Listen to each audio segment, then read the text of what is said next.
دلته get and transform. get څه مطلب په انګلیش او transform انتقالول له یو ځای نه بل ځای ته. دغه get and transform او دا get external data کې موږ څه کولی چې د یو بل فایل نه موږ معلومات راخیستل اکسل ته.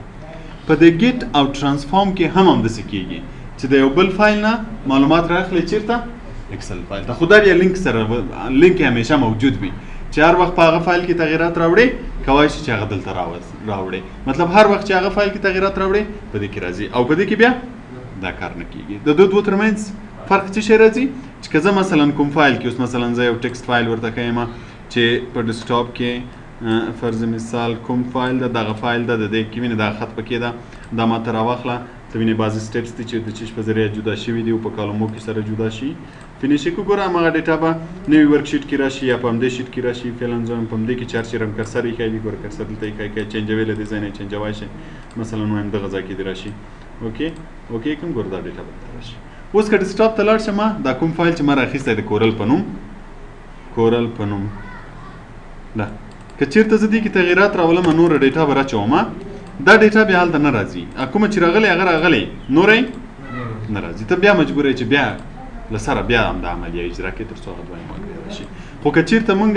له get and transform نه داسې عمل اجرا کوو یو ټیبل راواخلو هغه بیا چې هلته مونږ تغییرات راولو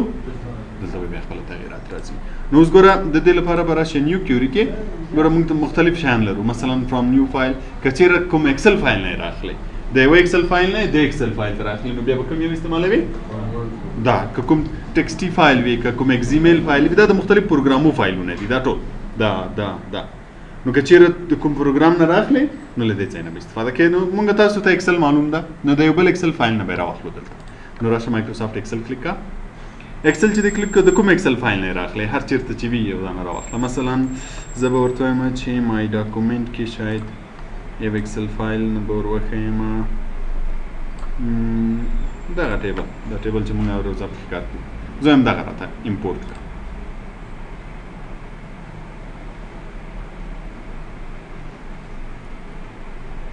دا ګوره دغه فایل چې مونږ روښو په دې کې دومره ډېر شیټونه لرو ډیټا ټیبلونه هم لرو شیټونه هم لرو هر یو چې کلیک یې دلته ډیټا درته کوي چې د فارمولا په نوم چې شیټ ده په هغه کې دغه شیان دي دې کې چې دا شیان دي وینې هر شیټ چې غواړې دلته ټول درته ښیي. مثلا زه دا اوس غواړې چې دا شیټ راسم دلته راشي او که تغییرات پکې راولې مثلا که غواړې چې دا ډیټا کې تغییرات راولې نو بیا به ایډیټ کلیک کوې او که وایې چې نه راسم دی هلته لوډ شي بیا به لوډ کلیک کوې. خو زه به ایډیټ کلیک کوم چې تغییرات پکې راولم مثلا زه ورته چې دغه فایل دی ایډیټ شي ایډیټ ګوره داسې جدا وینډو خلاصېږي په دې ځای کې ته کولی شي چې تغییرات راولې مثلا که کوم کالم دی نه پکې راوستو اوس زه وایم چې ټول دی راشي خو دغه کالم دی نه پکې راځي کلیک کا یا رائټ کلیک ور باندې ریموو کا یا دلته مونږ ریموو لرو ډبل ایکسپریس مثلا دا کالم نه غواړي رائټ کلیک ریموو دا کالم ترې ریموو کا بل رو نه غواړي هر څه تغییرات چې پکې راولې دلته تغییرات راوله بس فقط څه وکړه کلوز یې کا دلته درته وایي چې آیا تغییرات پاتې شي که پاتې نه شي نو زه ورته وایم چې پاتې شي کیپ یې کا اوس ګوره هماغه شی راځي چېرته د ایکسل اوس دا دوه سره لینک دي که زه هغه کې هر وخت تغییر راولم هغه تغییر دلته خپله راځي پوه شوې دلته به ګوره دا دې ته بیا کیوري بک وایي ګوره دلته به تیاره کوم تغییرات چې موږ راولو دلته یو په یو راځي چې دغه تغییرات پکې راغلي دي. اوس ګوره دغه موږ کوم شیټ راخیستی وو فارمولا 2 په نوم شیټ وو که نه دلته ګوره لیکلی کوم شیټ مو راخیستی وو فارمولا 2 که چېرته زه لاړ شم راسن په هغه کې بیا تغییرات راولم مای ډاکومنټ کې د څه په نوم وو ټیبل په نوم ټیبل کې بیا فارمولا 2 که نه اوس راځم دې کې نوره ډیټا اضافه کوم مثلا دغه ځای کې علي ولی احمد خان دا شی اضافه کړم او دا مې کلوز کړم سیو مې کړم. اوس وګوره دلته راغلی شته نشته نو بیا موږ دلته په ډیټا مینیو کې څه شی لرو ریفریش لرو چې باید ریفریش شي کلیک یې یو ریفریش حال ده یو ریفریش ده صرف ریفریش چې دغه یو شیټ دغه یو ټیبل ریفریش کړي او ریفریش حال که چېرې موږ نور فایلونه هم راخیستي مثلا دې شیټ کې مې یو فایل نه راخیستی دې شیټ کې مې بل فایل نه راخیستی په دې کې مې بل نه راخیستی که غواړې چې ټول په یو وارې ریفریش شي نو بیا ریفریش فعلا ریفریش یا ریفریش حال کلیک کړه ګوره هغه ډیټا هم پکې راغله که نه که زه مثلا بیا زما هغه کې تغییرات راولم سیو یې کړم دلته به زه صرف څه شی کلیک کوم یا ریفریش حال یا ریفریش هغه معلومات به دلته خپله راځي پوه شوئ دې ته وایي ګیټ اینډ ټرانسفارم په دې منطقه پوه شوئ یا بل د پکې شو کیوریز چې دغه ځای ته وایي چې آیا دا ښکاره شي که نه شي ښکاره کلیک یې کې نه ښکاره کېږي کلیک یې کې ښکاره کېږي بل د پرومپټ ټیبل که کله غواړئ چې د یو ټیبل نه دغسې یو لینک جوړ کړي چې د یوه ځای نه یې واخلئ بل ځای ته انتقال کړي ګیټ اینډ ټرانسفارم څه مطلب چې یو ځای نه یې واخلئ بل ځای ته انتقال کړي فرض مثال زه یو دغه ځای کې یو ټیبل لرم هم دې فایل کې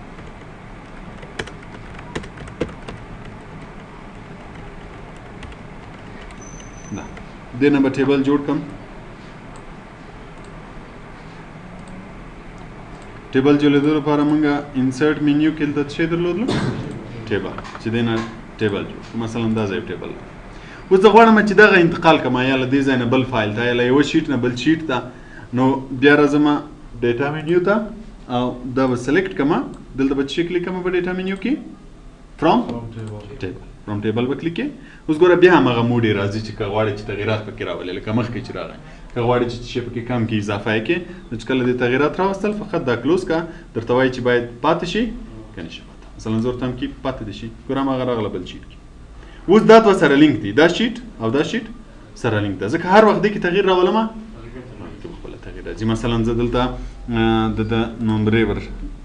زیاتوم دا هم ور اضافه کوم اوس وګوره دا بل ته راغلي تغیرات نه دي راغلي نو بیا به څه کوو ریفریش کوو تر څو دا فایل باید سیو شي ریفریش ګوره تغیرات راغله که نه پوه شوئ نو دا شو پروم ټیبل ریسنټ سورسز چې کلیک هغه کوم فایلونه چې اخري ته رااخیستي دي هغه درته کوي موږ له کوم فایل نه راواخیستو له دغه ټیبل نه هم راواخیستو دغه هغه کوم فایل نه چې اخري دی معلومات ترې راخیستي د ایکسل فایل ته دلته یې درته کوي که د بیا هم کوم یو کنیکټوه نو له دې ځای نه کنیکټ کولی شي په ریفریش هم پوه شوئ چې ریفریش کوي بل د کنیکشنز هم دلته درته کوي چې موږ کوم فایلونه ډیټا راخیستې ده کوم نوم راخیستې دې نوم هم راخیستې دې نوم هم راخیستې دې نوم هم راخیستې که د کوم یو کنیکشن ریموو کوو ریموو که د تغییرات پکې راوستل اوس مثلا زه دا فارمولا 2 کلیک کوم پراپرټیز کلیک کوم ګوره دې کې بعضې تغییرات د ریفریش دي ریفریش کنټرول یو موږ دلته ریفریش خپله کلیک کوو یو دلته دی خپله هم ریفریش لري که چېرته انیبل بیکګراوند ریفریش وي دی به یې خپله بیکګراوند کې به یې موږ خپله ریفریش وو او که چېرته دلته موږ دا کلیک کوو ریفریش ایوری 60 minutes که چېرته دا کلیک وي بیا ماته ضرورت نشته چې زه راولاړ شم هلته ریفریش کلیک کړم څو دقیقې وروسته یې خپله ریفریش کوي 15 دقیقې وروسته یې خپله ریفریش کوي هغه کې چې څه تغیرات راغلي خپله یې دلته راوړي که یې کموي زیاتوي هم یې زیاتولی کمولی شي او که چېرته دلته ریفریش ډیټا وین اوپنینګ د فایل کلیک کړې نو بیا هغه وخت ریفریشوي چې کله ته دا فایل مثلا کلوز کړی دی وي بل وخت چې یې خلاصوي ډیټا خپله ورته راوړي خپله ریفریش کېږي څه وخت ریفریش کېږي چې کله یې ته راخلاصوي نو دغه د ریفریش آپشن دی له دې ځای نه هم کولی شي او له هغه ځای نه هم کولی شي او دلته هم ریفریش راغلی دا شو کنیکشن او دا شو پراپرټیز نو دا ګیټ اینډ ټرانسفارم او دا کنیکشن د دوه ترمنځ فرق باندې پوه شوئ که نه چې دا همیشه لینک وي چې کله په یوه کې تغیرات راولي خپله تغیرات راولي او هغه کې بیا دا شیان پوه شوئ په دې شیانو باندې یا بل راځو ډیټا ته ډیټا ټولز کې اول دا ټیکسټ ټو کالمز که چېرته موږ غواړو چې ټیکسټ ټو کالمز ته چینج کړو مثلا ما یو جمله یا داسې نومونه مې لیکلي ټول داسې په یو قطار وروسته مې پام شو چې دا باید هر یو په جدا جدا کالم کې راشي نو صرف دلته کرسر کېږده او ټیکسټ ټو کالم کلیک کا ټیکسټ ټو کالم کلیک کا ګوره نیکسټ یې کا دلته به ګوره دی خپله درته ډیاګرام وښیي چې په هر یو په جدا جدا کالم کې وښیي نیکسټ فینش څه به وکړي هر یو به جدا جدا بل کالم پوه شوئ په دې باندې بل د پکې فلاش فیل بیا څه کار کوي مثلا که زه یو ټیبل ولرم اوس ګوره زه یو ټیبل لرم دلته مې لیکلی ده فرست نیم دلته مې لیکلی لاست نیم بعضې فورمونه چې خانې پورې کوئ که نه فرست نیم هم پکې لیکلی وي لاست نیم هم پکې لیکلی وي میډل نیم هم پکې لیکلی وي دا زه اوس یو ټیبل لرم چې په هغه کې فرست نیم مثلا یو نوم راته وایي د تخلص سره اسمت په ای لیکل کېږي سره اسمت الله وزیر بل تخلص بل فرهاد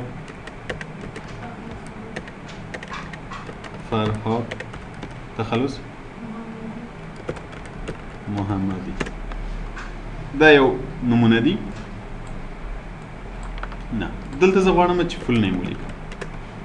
مثلا دلته فرست نیم کې اسمت الله ده او لاست نیم کې وزیرای، خو دلته زه غواړم چې پوره ولیکل شي، اسمت الله وزیرای ولیکل شي، دلته عبید الله اکبری ولیکل شي، وړاندې بیا فرهاد محمدي. همداسې یو غټ لیست لرم، نو زه غواړم چې د ټول څه شی ولیکم، فل نیم ولیکم. نو اوس ګوره که زه خپله لیکم یا کاپي پیسټ کوم دا خو څه وخت اخلي که نه، نو څه به وکړې یو به ولیکې، دا اسمت الله دا یو یې ولیکه، اسمت الله وزیر یو دی ولیکه، نور داسې ورسره انتخاب که چې هر څومره ځای وي ټول انتخاب که او په دې ځای کې فلاش فیل که څه به وکړي نور به ټول خپله سره یو ځای کې چې هر څومره وي. پوه شوې په دې باندې دې ته څه ویل کېږي؟ فلاش فیل. بل دا فلاش ایمیلو کې هم زیات استعمالولی شي، مثلا ایمیلونه یې غواړي چې سره جدا یې کړې نو په هغو کې بیا دا شی زیات استعمالولی شي. بل د ریموو ډوپلیکیټ څه مطلب چې ډوپلیکیټ ویلیو ایسته کړي. مثلا که چېرته موږ بعضې شیټو کې درلود لکه نه یو ټیبل به خلاص کړو، نه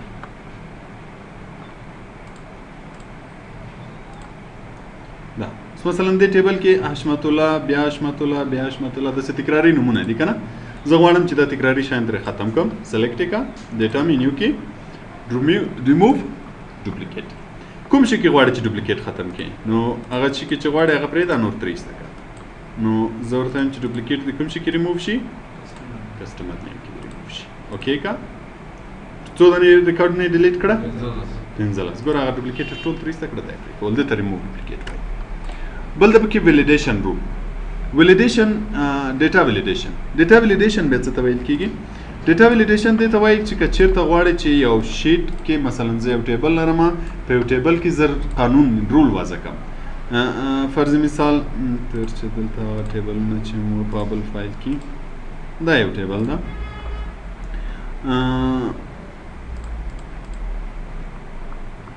دا یو ټیبل ده. علي څو نمرې اخیستې دي؟ 22 نمرې اخیستې دي. دی له څونه زیاتې نمرې نشي اخیستی؟ هر ځای کې یو قانون وي که نه، مثلا نمرې له زیاتره له 100 نه ورکول کېږي، له 100 نه زیاته نشي اخیستی که نه، او له څونه کمې نشي اخیستی؟ له 0 نه کمې نشي اخیستی. 50 نه خو کم چې شي خو ناکام او کامیاب وي که نه. اوس مثلا که یو څوک بیخي خالي پرچم ورکړي نمرې به یې څو وي؟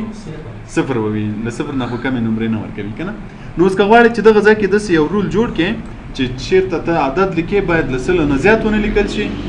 له 0 نه کم ونه لیکل شي. که چېرته د کوم ځای کې یو قانون وضع کوه چې په دغه ځای کې دې دومره عدد ولیکل شي، د دې نه دې نور نه لیکل کېږي، نو دې ته به بیا ډیټا ویلیډیشن وضع کوي. مثلا دا ځای ما انتخاب کړی او دلته راځي ډیټا ویلیډیشن کلیک کوي. ګوره دلته درته وایي چې څه شی غواړې. مثلا دلته اوس عدد لیکلي دي که نه، نو د عددو لپاره به هول نمبر کلیک کوئ. که چېرته تاریخ وي مثلا وایي چې تاریخ د له دغه نه زیات نه لیکل کېږي، له دې نه د کم نه لیکل کېږي، بیا ډیټ. که وخت وي بیا ټایم، که خط وي بیا ټیکسټ لینګ. د عددو لپاره هول نمبر. دلته موږ سره قوانین دي چې موږ مخکې هم ویلي وه په هغه کې کنډیشنل فارمټ کې، خو هغه د شرط په بنیاد فارمټ ورکوه که نه. دلته د شرط په بنیاد لیکل کېږي. بس مثلا ورته وایي چې بټوین څه معنا؟ په منځ کې. ګوره دلته ورته وایم بټوین مینیمم اینډ میکزیمم. مینیمم یې څو وي، کم سے کم څو وي، او زیات څو وي. نو درته وایم چې مینیمم دې 0 وي او میکزیمم دې 100 وي. نو د دغو دوو ترمنځ د بټوین عدد لیکل کېږي، له دې نه اخواته دی عدد نه لیکل کېږي. اوکې اوس چې کله زه دلته عدد لیکم له 100 نه زیات ولیکم، مثلا ومې لیکل 100 انټر یې کړم، ګوره ایرر راځي. بیا ورته وایي چې ریټرای کړه. ګوره the value doesn't match the data validation restriction defined for this cell. دا کوم ډیټا چې تا لیکل میچ نه کېږي که نه. ریټرای دوباره ټرای وکړه، بیا کوشش وکړه، یعنې بل عدد ولیکه، بیا عدد لیکم، بیا ګوره همغه مسج راځي. که یې کینسل کړم هغه زوړ عدد چې کوم یې و همغه راځي. که 0 نه کم ولیکم، 0 نه کم منفي عدد وي که نه، هم څنګه کېږي؟ ایرر راځي. او که همغه د قانون مطابق عدد ولیکم، مثلا د 100 نه تر ګوره هېڅ مشکل به نه وي. دې ته ډیټا ویلیډیشن وایي. پوه شوې په دې باندې؟ بیا یې ګوره انتخابوم، بیا راځم ډیټا ویلیډیشن. ډیټا ولیډیشن کې ګوره بیا دلته موږ سره انپوټ میسج راځي چې کله موږ دلته عدد لیکو زیات کم چې شي موږ دلته څه راخي میسج راخي ګوره یو دا میسج ده او یو بل دلته موږ دلته میسج ورکوای شو چې یو چا پام نه وي مثلا عدد لیکي دلته ایرر ورکړي دی پوهیږي نه چې دا ولې دا ایرر ورکړي او ولیډیشن رول باندې خبر نه وي کنه نو ته کوای شي چې دلته یو میسج پرې د هر خانه ته چې پلیز انټر نمبر بټوین دیس ټو یو میسج معلومات خاطر ورته پرې دی نو چې کله دلته ولیډیشن کلیک کې ګوره انپوټ میسج ده دلته ټایټل لیکم مثلا ورته وایم چې پلیز ټایپ نمبر بټوین 0 and 100 نو زموږ میسج د ښکاره شي ټایټل کې دغه لیکلی وي او میسج د دا شي نو اوس ګوره د هرې خانې سره به دغه میسج ښکاري وینئ له دې نه خواته چې ووځي نه ښکاري صرف اور صرف په دغه منطقه کې د معلومات په خاطر چې څوک عدد لیکي نو ورته معلوم شي چې باید دغسې ولیکل شي او که بیرته ریموف کوئ بیا له دې ځای نه بیرته ځان چې مې ښکاره کوه بیا به او بل که غواړئ چې دغه میسج چینج کړئ کله چې زیات لیکئ که غواړئ چې دا میسج چینج کړئ چې دلته یې ورته ولیکئ نو بیا به دا ټول بیا سلیکټ کوو ولیډیشن دا ورې به ایرر ته راځئ دلته به ټایټل ولیکئ پلیز ټایپ نمبر هر میسج چې لیکئ چې مقصد څوک پوه شي که نه اوکې اوس چې کله عدد زیات و کم لیکل کېږي څه شی به درته راځي بټنونه څو بټنونه لرو 3 ریټرای بیا به راځي دلته به عدد لیکي کوشش به ورباندې کوي وینئ چې بیا بل عدد ولیکي مثلا زه وایم چې دغه عدد ولیکم کنسل چې زوړ عدد بیرته راشي او هیلپ کومک نو بل دلته موږ یو دوه اپشنه نور هم لرو که چېرته زه دا کلیک کړم ګوره دلته راځو دلته سټایل څه شی لیکلی ده سټاپ چې کله سټاپ وي دغه 3 بټنونه راځي ریټرای کینسل او هیلپ ته په هیڅ صورت کې نشي کولی چې کم عدد ولیکې یا زیات عدد ولیکې که چېرې دلته څه شی و سټاپ که چېرې وارنینګ کلیک کو اوکې کوم اوس ګوره که کله زه زیات عدد لیکم اوس ګوره میسج به چینج شوی وي اوس څو بټنه پکې دي 4 بټنه دي یس نو کینسل او هیلپ ده اوس وارنینګ درکوي چې تا عدد چې تا لیکلی ده د ولیډیشن خلاف ده یا زیات ده یا کم ده نو غواړې که نه غواړې که غواړې یس که نه غواړې نو که زه یس کوم د عدد همدلته پاتې کېږي خلاف ده خو درته وارنینګ درکوي چې دغه عدد ته لیکې خلاف د ډیټا ولیډیشن ده غواړې که نه غواړې اوس مثلا زه بل عدد هم لیکم که غواړم یس که نه غواړم نو بیرته به بیا چینجوم او که کینسل کوم هغه زوړ عدد به راشي او هیلپ کومک او که چیرته په ولیډیشن کې مونږ انفارمیشن کلیک کو بیا چې کله زیات یا کم عدد لیکې اوس به څه شی راځي اوکې کینسل او هیلپ صرف یو معلومات درکوي چې عدد دې ولیکو یا زیات ده یا کم ده نو اوس که اوکې کې عدد پاتې کېږي او که کینسل کې بیرته زوړ عدد راځي او که بیخي ولیډیشن نه غواړئ نو بیا کلیر ولیډیشن دې بیرته ایسته کړه پوه شوې په دې باندې کلیر اوکې که ولیډیشن به بیرته ختم شي دې ته ولیډیشن پوه شوې تر دې ځای بس هم دومره